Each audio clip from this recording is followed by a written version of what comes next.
Danes na AMZS poligonu varne vožnje gostimo pripadnike Slovenske vojske in tudi da se videti, da so različna vozila. Poligon omogoča istočasno z več skupinami in vadbo najrazličnejših tehnik varne vožnje. S tem dvigujemo usposobljenost in varnost pripadnikov Slovenske vojske.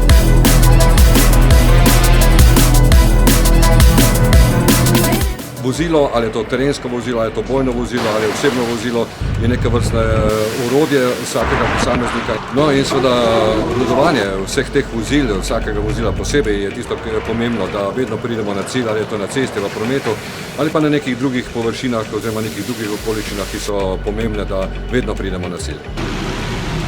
Danes se tukaj usposabljajo tudi vozniki novih štirikolesnih bojnih vozil, ki jih Slovenska vojska uvaja v operativno uporabo.